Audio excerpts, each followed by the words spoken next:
Sometimes a person can disappear from your life, yet somehow never leave your mind. The conversations have ended. The distance is real. The chapter appears closed from the outside. Yet internally, something remains unfinished. Part of the mind keeps returning to the same memories, the same questions, the same quiet hope that refuses to let go. Days pass, weeks pass, sometimes even months. Yet a part of you remains standing in the same place, holding on to possibilities that reality has already abandoned. The strange thing is that the suffering no longer comes from their absence alone. It comes from the invisible bond that remains long after everything else has ended. The Stoics understood something that most people spend years trying to learn. Human beings are often disturbed less by what happened and more by the meaning they attach to what happened. That is why letting go is rarely about forgetting someone. It is about understanding why the mind continues reaching for what it can no longer hold. It is about recognizing the difference between love and attachment, between memory and reality, between what belongs to the past and what still deserves a place in the present. And once that distinction becomes clear, something begins to shift. The energy once spent looking backward slowly becomes available again. Marcus Aurelius often reminded himself to see things as they are, not as he wished them to be. Simple advice, difficult practice. Because the real struggle is not always losing someone. Often, it is letting go of the story we continue telling ourselves about them. The story of what could have been, the story of what should have happened, the story that keeps us emotionally tied to a version of reality that no longer exists. And freedom begins the moment we stop fighting what is gone and start paying attention to what remains. Most people believe the deepest part of heartbreak comes from losing someone. It feels obvious. Someone important leaves, the connection changes, and pain follows. Yet if that were the complete story, healing would be much simpler than it often is. Time would pass. The absence would become familiar. The emotional weight would gradually fade. But that is not what usually happens. Months can pass, sometimes years. The person is no longer present, yet the struggle remains active beneath the surface. This is where an important distinction begins to emerge. The pain of loss and the resistance to loss are not the same thing. Pain is a natural response to change. Resistance is the ongoing attempt to argue with what has already happened. One is part of being human. The other quietly extends suffering far beyond the original event. The mind has a remarkable ability to revisit experiences that can no longer be changed. It returns to old conversations and searches for hidden meanings. It replays moments repeatedly, examining details that once seemed insignificant. A different response is imagined, a different decision, a different outcome. Beneath these mental rehearsals lies a quiet hope, the hope that if the past can be understood perfectly, its weight on the present might somehow change. Yet every return to the same memory ends in the same place. Reality remains exactly where it was. The event does not change. Neither does the ending. The circumstances do not rearrange themselves to accommodate our wishes. Still, the mind continues its negotiations because accepting finality often feels more frightening than revisiting uncertainty. This is one reason acceptance is so often misunderstood. Many people hear the word and assume it means approval. They believe accepting something means agreeing with it, endorsing it, or pretending it did not hurt. Nothing could be further from the truth. Acceptance is not approval. It is the willingness to see reality clearly without demanding that it be different. It is the ability to look directly at a situation and acknowledge its existence without creating an additional struggle against it. The Stoics understood this deeply. They recognized that much of human suffering comes not from events themselves, but from the friction created when expectations collide with reality. The greater the resistance, the greater the friction. The greater the friction, the heavier life begins to feel. There is a reason emotional wounds often feel fresh long after the original event has passed. The mind keeps reopening them, not intentionally. It happens through habits that seem harmless on the surface. Revisiting memories before sleep, imagining future reunions, reconstructing conversations that never took place, looking for hidden signs that suggest the story is not truly over. These habits create the illusion of progress while quietly keeping a person anchored to the same emotional ground. The attachment survives because attention continues feeding it. What receives attention gains strength. What gains strength occupies more space in the mind. Eventually, a person is no longer reacting to reality itself, but to a mental recreation of reality. This pattern becomes especially powerful because the mind prefers familiarity over uncertainty. Even painful emotions can become familiar. Disappointment, longing, regret, and sadness may be uncomfortable, but they are known territories. Letting go often requires stepping into something less predictable. It requires releasing the story that has become emotionally familiar and entering a future that has not yet revealed itself. That uncertainty can feel unsettling. As a result, many people remain attached not because they truly want the pain, but because the pain feels safer than the unknown. They continue carrying a burden that no longer serves them simply because it has become familiar. The Stoics frequently reminded themselves that reality operates according to its own nature, not according to personal preference. This perspective was never meant to create emotional distance from life. It was meant to create a healthier relationship with it. There is a profound difference between experiencing disappointment and becoming imprisoned by it. One allows a person to feel fully and continue moving forward. The other creates a cycle in which every thought circles back to the same unresolved point. Over time, that cycle begins influencing everything. Energy becomes divided. Attention becomes fragmented. The present moment loses clarity because so much focus remains directed towards something that no longer exists outside the mind. Perhaps this explains why genuine healing often feels less dramatic than people expect. It rarely arrives through a single realization or a perfect explanation. More often, it begins with a quiet decision. A decision to stop demanding answers that may never come. A decision to stop measuring the present against an imagined version of the past. A decision to stop arguing with reality.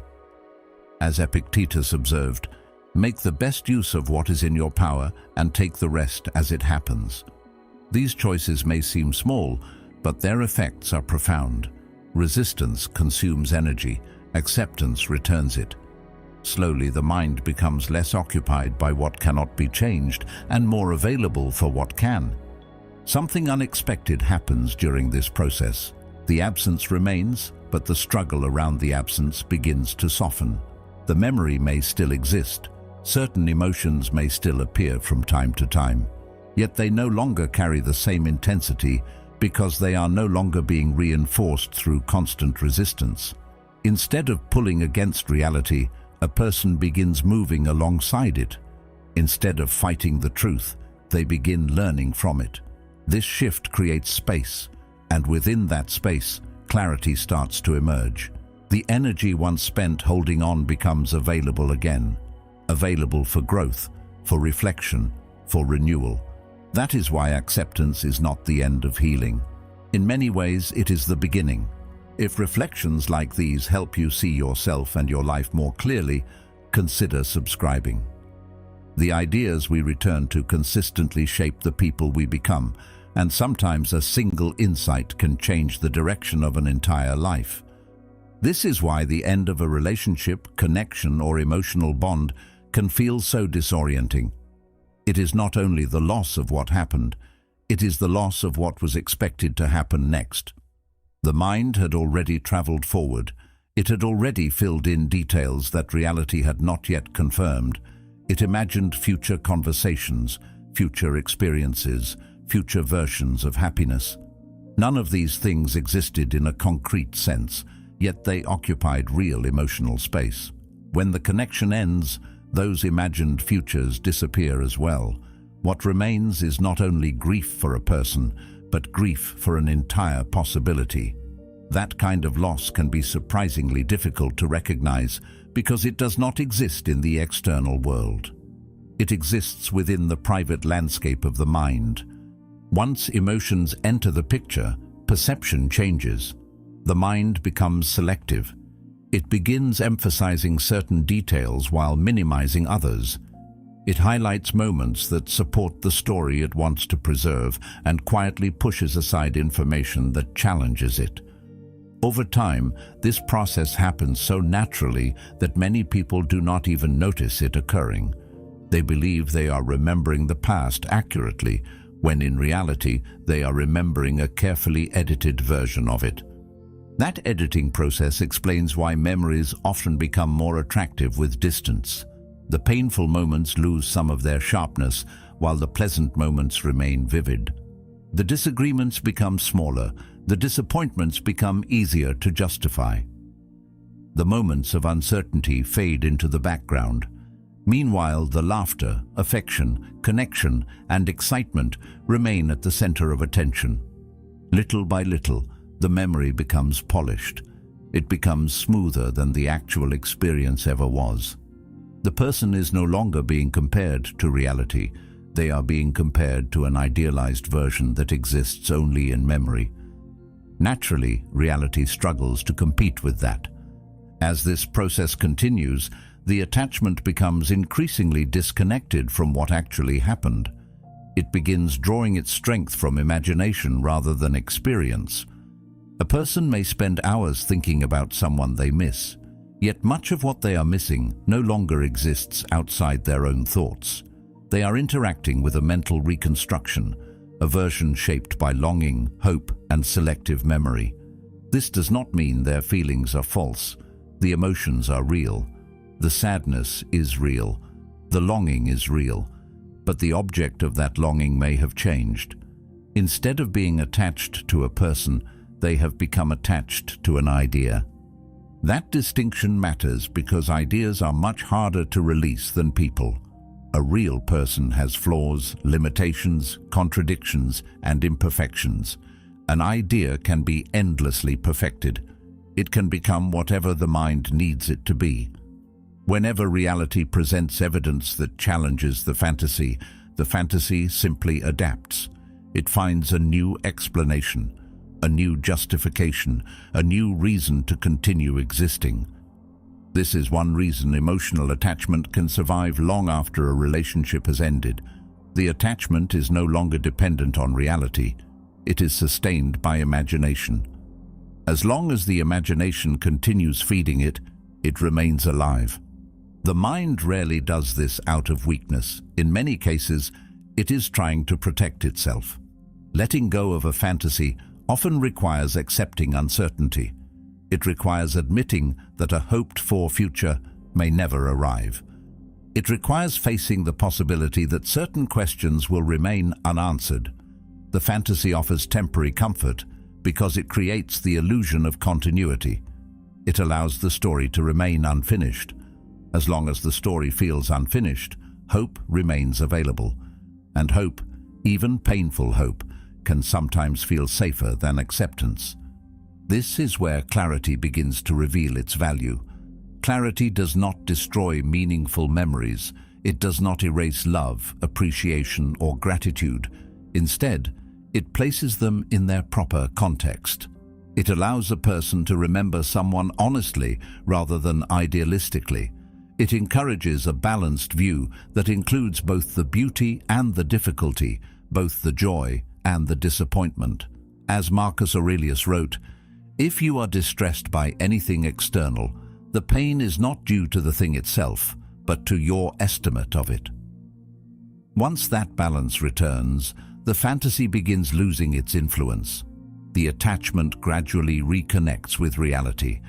And when reality finally becomes clearer than imagination, letting go no longer feels like losing something precious.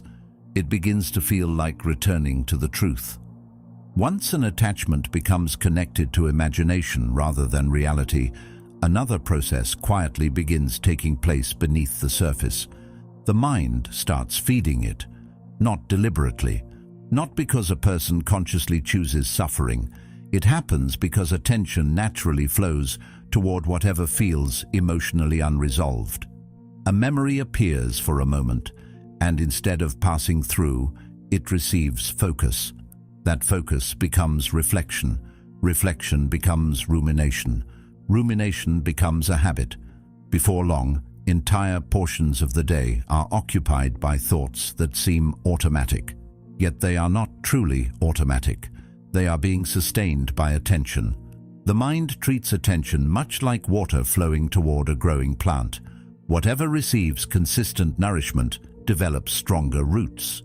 Whatever is neglected gradually weakens.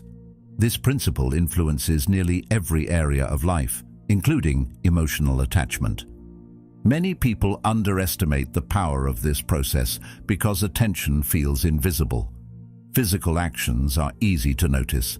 Mental habits are more subtle. A person may believe they are trying to move forward while simultaneously spending hours revisiting old conversations, replaying memories, interpreting silence, or imagining future scenarios. The conscious intention says one thing. The daily focus says another. Over time, the focus becomes more influential than the intention itself. This is why emotional attachments can remain active long after someone decides they want to let go. The decision exists, but the attention continues flowing in the opposite direction. The mind cannot easily release something it is repeatedly being asked to preserve. The Stoics placed enormous value on the ability to direct attention because they understood that attention shapes experience. Two people can live through the same event and emerge with entirely different inner worlds depending on what they choose to focus on afterward. One continually returns to the wound. The other acknowledges the wound but gradually shifts attention toward recovery, growth, and understanding. The difference is not necessarily strength, intelligence, or willpower. It is often the direction of focus. Attention acts like a magnifying glass. It enlarges whatever remains beneath it. If it remains fixed on loss, loss begins occupying more psychological space. If it remains fixed on possibilities for growth, those possibilities become easier to recognize. This helps explain why certain memories seem impossible to escape. They are not merely being remembered, they are being rehearsed. The mind becomes accustomed to revisiting them. Familiar pathways strengthen through repetition. A thought appears, attention follows it, emotion responds, and the cycle repeats. Eventually, the sequence becomes so practiced that it feels natural, yet familiarity should not be confused with necessity. Many patterns feel permanent simply because they have been repeated often enough. The repetition creates an illusion of inevitability. In reality, the cycle continues because it is continuously reinforced. This is why understanding alone rarely creates lasting change. A person can intellectually recognize that an attachment is unhealthy while still feeding it through repeated attention. Knowledge matters, but knowledge without behavioral change often produces frustration. The mind understands the lesson, yet the daily habits continue supporting the old pattern. Real change begins when understanding is matched with action. Not dramatic action, not sudden transformation, small shifts, consistent shifts. The willingness to stop participating in the cycle each time it appears. The willingness to redirect attention rather than automatically following familiar paths. At first, this feels uncomfortable. The absence of familiar thoughts can create a surprising sense of emptiness. Many people mistake this discomfort as evidence that they are making a mistake. In reality, it is often evidence that the pattern is losing its hold. The mind has grown accustomed to a particular rhythm. When that rhythm changes, resistance naturally appears. There is a tendency to return to what feels familiar, even when familiarity has become a source of suffering. Remaining patient during this stage is essential because clarity rarely arrives immediately. It emerges gradually, often so gradually that its arrival is almost unnoticed. As attention begins withdrawing from old patterns, something interesting happens. The emotional intensity attached to certain memories starts decreasing. The memories themselves may remain, but they lose some of their power. They stop commanding immediate reactions. They become observations rather than emotional commands. This shift can feel subtle at first. A thought appears and passes more quickly than before. A memory surfaces without triggering the same emotional storm. The mind begins creating space between awareness and reaction. Within that space, freedom starts taking shape. Eventually, the silence that once felt uncomfortable begins feeling different. It becomes less like an absence and more like an opening. The energy that was once devoted to maintaining old attachments becomes available again. Attention can finally move toward neglected areas of life. Interests that were abandoned begin returning. Goals that felt distant regain importance. Relationships that were overlooked become more visible. The world slowly expands beyond the narrow boundaries created by obsession. What once occupied the center of attention begins moving toward the edges. As attention slowly returns to the present, another realization begins to emerge. At first, it appears quietly, almost unnoticed. The pain no longer feels centered entirely around the other person. Something deeper starts revealing itself. Beneath the longing, beneath the memories, beneath the attachment, there is often a different kind of loss waiting to be acknowledged, the loss of connection with yourself. During periods of intense emotional investment, many people become so focused on maintaining a relationship, preserving a bond, or seeking another person's approval that they gradually drift away from their own inner foundation. It rarely happens all at once. The process is subtle. Small compromises are made, certain needs are ignored, personal priorities are postponed. As Socrates famously said, "To know thyself is the beginning of wisdom." Attention becomes increasingly directed outward. Eventually, without fully realizing it, a person's sense of stability becomes linked to someone else's presence. This is one of the reasons emotional attachments can feel so overwhelming. The relationship begins carrying more weight than it was ever meant to carry. It is no longer simply a connection between two people. It becomes a source of identity, validation, certainty, and emotional security. The other person's actions start influencing self-perception in ways that are rarely questioned. A message brings relief. Silence creates anxiety. Attention generates confidence. Distance creates doubt. Little by little, emotional balance becomes dependent on factors that remain completely outside personal control. The person does not merely want the relationship, they begin needing it to maintain a sense of internal equilibrium. The difficulty with this arrangement is that everything outside our control is naturally unstable. People evolve, circumstances shift, priorities change, emotions rise and fall. Nothing external remains fixed forever. The Stoics understood this reality with remarkable clarity. They recognized that lasting stability cannot be built upon foundations that constantly move. Yet many people spend years attempting exactly that. They place their sense of worth in the hands of another person's choices. They allow their peace to fluctuate according to conditions they cannot influence. The result is predictable. Even moments of happiness become fragile because they depend on variables that can change without warning. This realization can be uncomfortable because it requires honesty. It asks a person to look beyond the loss itself and examine the patterns that existed beneath it. Sometimes the most painful part is recognizing how much personal power was surrendered along the way. Not intentionally, not out of weakness, simply through habit, through the natural desire to feel loved, valued, and understood. Over time, those desires can become so intertwined with another person that it becomes difficult to distinguish where one identity ends and the other begins. The emotional connection starts functioning like a mirror. Self-worth is measured through reflected approval rather than through internal conviction. Yet within this realization, there is also an opportunity, perhaps one of the most important opportunities a difficult experience can provide. Because once a person recognizes where their stability has been placed, they gain the ability to relocate it. What was built around another person can gradually be rebuilt around stronger foundations. The process takes time. It requires patience. It requires self-observation. But it is entirely possible. In fact, many people discover more about themselves during this stage than they ever learned during the relationship itself. The absence that once felt unbearable begins revealing truths that were difficult to see, while emotional dependence remained active. Many people are surprised by what they discover during this stage. Beneath the attachment, they often find ambitions that were forgotten, interests that were abandoned, and strengths that received little attention.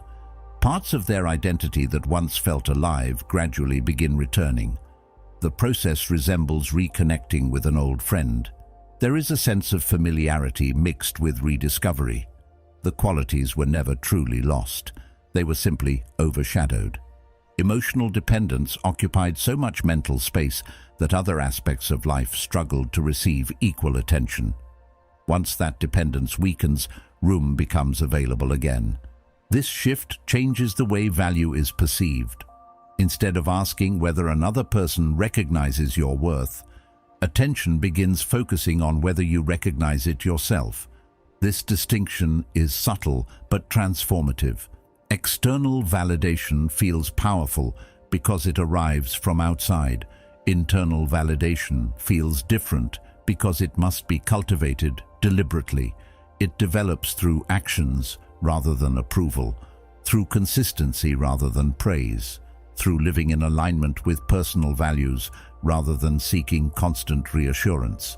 The Stoics believed character was the foundation of a meaningful life precisely because character remains available regardless of circumstances. It cannot be granted by another person, and it cannot be taken away by their absence. At that point, the original loss begins looking different. The focus shifts away from what disappeared and toward what is being rebuilt. The energy that once flowed entirely toward another person begins flowing back into personal growth, self-respect, and purpose. As Marcus Aurelius reminded himself, "Look well into thyself. There is a source of strength which will always spring up if thou wilt always look." And within that shift, a deeper question naturally emerges. If worth is not created by another person's attention, if value does not depend on being chosen, then perhaps it has been present all along, waiting to be recognized rather than earned. Once a person begins rebuilding their sense of self, an important shift starts taking place. The attention that was once directed almost entirely toward another person's choices begins turning towards something far more meaningful. Personal character, personal standards, personal conduct. This shift may sound simple, but it changes the entire foundation upon which self-worth is built. Many people spend years believing that value is something awarded by others. They look for evidence of their worth in affection, attention, approval, admiration, or reassurance. When those things are present, confidence rises. When they disappear, confidence falls. As a result, emotional stability becomes tied to forces that cannot be controlled. Life starts feeling like a constant evaluation performed by other people, and every interaction becomes a potential measure of personal significance. This pattern often develops so gradually that it feels normal. Society encourages it in subtle ways. Success is measured through recognition. Relationships are measured through validation. Happiness is measured through external outcomes. It becomes easy to believe that value is something that must be earned through acceptance from others. Yet this approach creates a fragile foundation because external approval is inherently unstable. People's opinions change. Their priorities shift. Their attention moves elsewhere. Even those who care deeply cannot provide constant validation. When self-worth depends entirely on these changing conditions, insecurity becomes difficult to avoid. A person's emotional state rises and falls according to circumstances that remain beyond their influence. The Stoics offered a very different perspective. They believed that value comes from the way a person chooses to live rather than the way they are perceived. Character mattered more than reputation. Integrity mattered more than popularity. Conduct mattered more than approval. This viewpoint removes worth from the hands of other people and places it back where it belongs, within personal responsibility. A person cannot control whether they are admired, chosen, or understood. They can control whether they act with honesty, whether they remain disciplined during difficult moments, whether they live according to principles they genuinely respect. These are qualities that remain available regardless of circumstances, and that is precisely what gives them their power. This understanding begins changing the way loss is interpreted. When someone leaves, the immediate reaction is often deeply personal. The mind searches for explanations, it looks for flaws, it wonders what could have been done differently. Emotional attachment frequently translates another person's departure into a judgment about personal value. The absence feels like evidence. The silence feels like proof. The rejection appears to confirm fears that may have existed long before the relationship itself. Yet another person's decision cannot determine what a person is worth. It can only reveal a change in circumstances. The meaning attached to that change is what creates so much unnecessary suffering. The difficulty is that emotional attachment rarely presents itself as attachment. Instead, it disguises itself as necessity. It whispers that happiness depends on a specific outcome. It suggests that peace is waiting on the other side of reconciliation, validation, or acceptance. It creates the impression that another person's presence is the missing piece required for completeness. The story becomes convincing because it aligns with a natural human desire for connection. Yet connection and completion are not the same thing. A meaningful relationship can enrich life, support growth, and provide companionship. It cannot create a complete sense of self for someone who has not already begun cultivating it internally. This is why so many people feel lost after a significant loss. They are not only grieving another person, they are confronting an identity that became dependent on external confirmation. Without the relationship, familiar sources of reassurance disappear. Questions that were previously hidden begin rising to the surface. Questions about value, purpose, direction, confidence. At first, this can feel unsettling. Yet it also presents an opportunity that many people overlook. The absence of external validation creates space for something deeper to develop. It creates space for self-respect that is not dependent on constant reinforcement from others.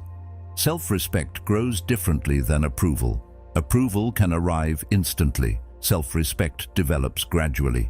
It is built through repeated actions that align with personal values, through keeping promises made to yourself, through maintaining dignity during difficult situations, through acting with integrity even when no one is watching. These experiences create a different kind of confidence, a quieter confidence, one that does not require constant confirmation because it is rooted in evidence gathered through lived experience. The more a person demonstrates reliability to themselves, the less dependent they become on external validation. The Stoics understood that circumstances will always remain uncertain. People will enter and leave our lives. Opportunities will appear and disappear. Success and failure will continue alternating throughout existence. Attempting to build worth upon these changing conditions guarantees instability. Building worth upon character creates something far more durable. It creates a foundation capable of remaining steady even when life becomes unpredictable. This does not eliminate disappointment. It does not remove sadness or prevent grief. It simply prevents those experiences from defining personal value. Eventually, a new perspective begins emerging from the pain. The departure that once seemed entirely destructive starts revealing a hidden lesson. The experience becomes less about what was lost and more about what is being developed. Greater awareness, greater resilience, greater clarity. The focus shifts away from the person who left and toward the person who is emerging because they left. And in that shift, a far more powerful question begins taking shape. Not why did this happen to me, but who am I becoming because it happened at all? This is one reason painful experiences often create moments of unusual clarity. The emotions involved can be overwhelming, yet beneath them there is frequently an opportunity for deeper understanding. Certain habits become visible, certain assumptions are challenged, certain weaknesses that once operated quietly beneath the surface begin demanding attention. As Carl Jung observed, one does not become enlightened by imagining figures of light, but by making the darkness conscious. A person may discover how much of their happiness depended on circumstances they could not control. They may notice how strongly they relied on external validation. They may recognize fears that had been hidden beneath routine and distraction. None of these discoveries feel comfortable. Yet without discomfort, they often remain undiscovered indefinitely. The difference between being trapped by pain and being transformed by it rarely comes down to the intensity of the experience itself. Two people can face similar losses and emerge in very different places. One remains emotionally tied to the event for years, repeatedly revisiting the same wounds and drawing the same conclusions. The other gradually begins asking different questions. Instead of focusing entirely on what happened, attention turns toward what can be learned. Instead of using pain as evidence of permanent damage, it becomes a source of insight. The circumstances may be similar, but the response creates entirely different outcomes. The Stoics viewed adversity through this lens. They did not seek suffering, nor did they glorify hardship for its own sake.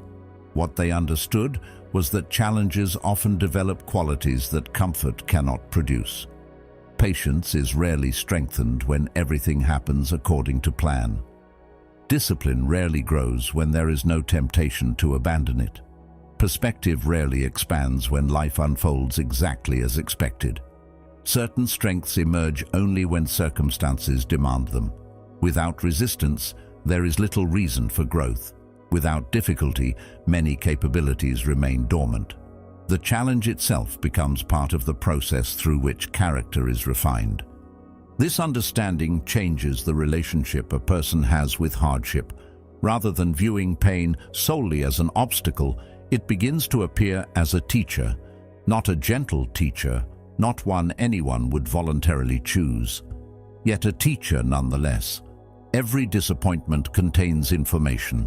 Every setback reveals something. Every difficult experience provides an opportunity to observe how the mind responds under pressure.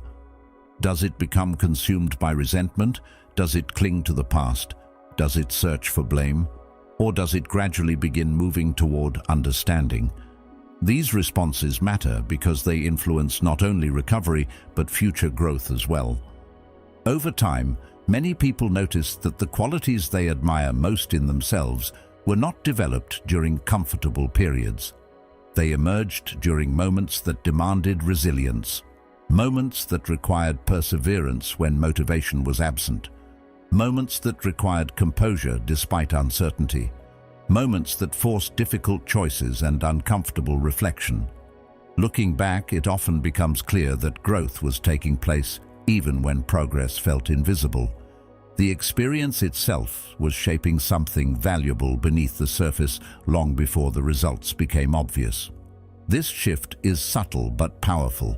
The focus moves away from questions that can never be fully answered and toward actions that can actually be taken. Energy that was once invested in replaying the past becomes available for creating something new. New habits, new goals, new perspectives. The experience remains part of personal history, yet it no longer dictates the direction of personal growth. Instead of serving as a permanent source of limitation, it becomes a source of wisdom. The pain is still acknowledged, but it is no longer placed in control. Something else begins happening as well. Self-respect grows. Not because life suddenly becomes easier, but because challenges have been faced directly rather than avoided.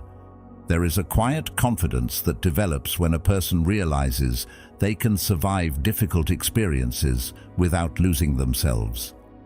That confidence is different from optimism. It is different from excitement. It comes from evidence. Evidence gathered through endurance, reflection, and continued effort. Each difficult step taken becomes proof of capability. Each setback navigated becomes proof of resilience. Eventually, the experience stops being defined solely by what was lost. It becomes connected to what was gained. Greater awareness, greater patience, greater emotional maturity, a clearer understanding of personal values, a stronger connection to purpose. These developments rarely appear immediately. They emerge gradually, often unnoticed, until much later. Yet once they become visible, the entire experience begins taking on a different shape. The wound that once seemed only destructive reveals its deeper contribution. Not because the pain was necessary, but because something meaningful was created in response to it. At that point, attention naturally shifts forward. The question is no longer centered on what happened. The question becomes what will be built from it. And within that question lies the beginning of a new chapter, one defined not by loss, but by the person that loss helped shape. After enough reflection, enough struggle, and enough attempts to make sense of what happened, a quiet moment eventually arrives. It does not announce itself. It does not appear with certainty or dramatic clarity. It often arrives in the middle of an ordinary day, a moment when the mind becomes tired of carrying the same weight, a moment when the familiar cycle of remembering, hoping, and waiting begins to feel less comforting than exhausting. This is where an important choice emerges, not a choice visible to anyone else, not one that requires a conversation or a declaration. It is an internal decision, a private turning point.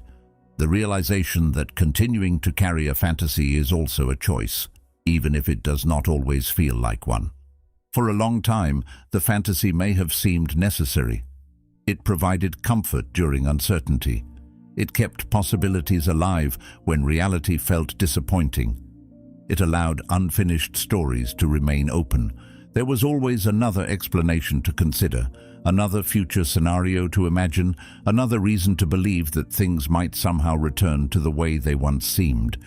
Yet every fantasy carries a cost. The cost is not always obvious at first because imagination can feel hopeful.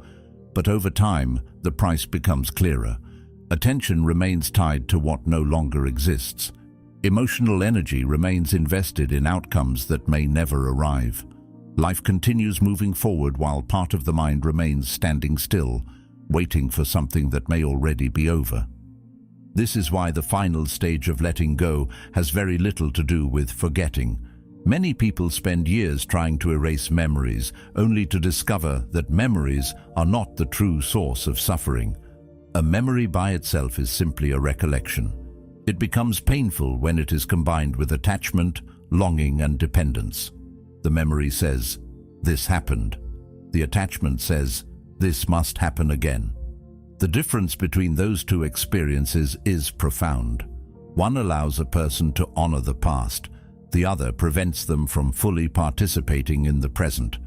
As long as emotional well-being depends on recreating what has already ended, freedom remains difficult to reach. The Stoics understood this distinction with remarkable clarity. They did not teach people to suppress emotions or deny meaningful experiences. They understood that human beings naturally form attachments, experience grief, and feel disappointment. Their focus was not on eliminating emotion. Their focus was on preventing emotion from becoming a source of captivity. There is a significant difference between feeling sadness and becoming defined by sadness. There is a difference between remembering and remaining trapped in remembrance. Wisdom begins emerging when a person learns to experience emotions without allowing those emotions to determine the direction of their entire life. As this understanding deepens, something begins changing within the relationship to the past itself. Memories no longer function as invitations to return. They become reminders of what once existed. The need to relive them gradually fades. Appreciation begins replacing desperation. Gratitude begins replacing longing. A person becomes capable of acknowledging meaningful moments without demanding their return. This shift often happens gradually. At this stage, many people discover that freedom feels different than they expected. They imagined freedom would mean never thinking about the person again. They imagined it would mean complete emotional detachment or total indifference. Instead, freedom often feels much quieter. The memory remains, but the dependence disappears. The story remains, but the need to continue living inside that story fades. There is no longer a constant effort to hold on or push away. Reality is allowed to exist exactly as it is. The past is acknowledged. The present is embraced. The future becomes available again. This availability changes everything. Energy that was previously invested in maintaining emotional attachment becomes available for creation. New experiences become easier to notice. New opportunities become easier to pursue. Personal goals begin carrying more significance than old disappointments. Life regains movement, not because circumstances suddenly become perfect, but because attention is no longer trapped between what was and what might have been. As Marcus Aurelius wrote, "Confine yourself to the present." It returns to what is. And within the present moment, possibilities always exist that cannot be seen while looking backward. The person who once occupied the center of every thought gradually becomes one part of a much larger perspective. Their role in the story remains meaningful, but it is no longer absolute. Life expands beyond the boundaries of that single connection. New lessons emerge, new relationships form, new experiences create fresh understanding. The world becomes larger than the loss. This expansion often reveals something surprising. Much of the suffering came not from the absence itself, but from the refusal to fully accept the absence. Once acceptance arrives, emotional energy begins flowing toward growth rather than resistance. There is a quiet strength that develops through this process. Not the strength of becoming emotionally closed off, not the strength of pretending nothing mattered. A different kind of strength. The strength of remaining open to life without becoming dependent on specific outcomes. The strength of caring deeply while recognizing that not everything can be controlled. The strength of appreciating people without building an identity around their presence. This is not emotional distance, it is emotional maturity, a recognition that meaningful connections enrich life but do not define personal worth. Eventually, the question of whether someone will return loses its importance, not because resentment replaces love, and not because memories disappear.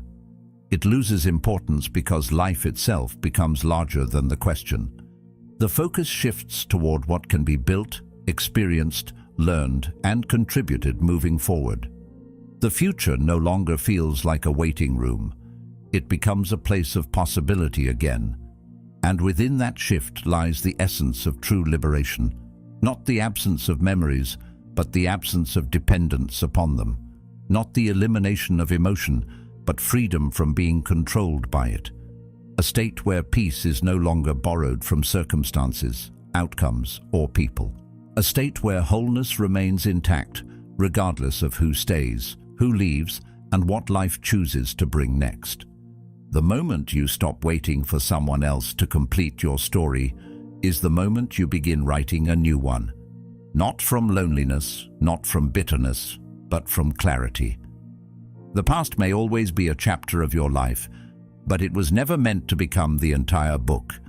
If this reflection resonated with you, take a moment to watch one of the suggested videos on your screen. Continue the journey.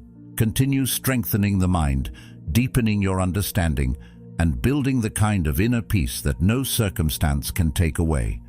And thank you for being part of Stoic Journal.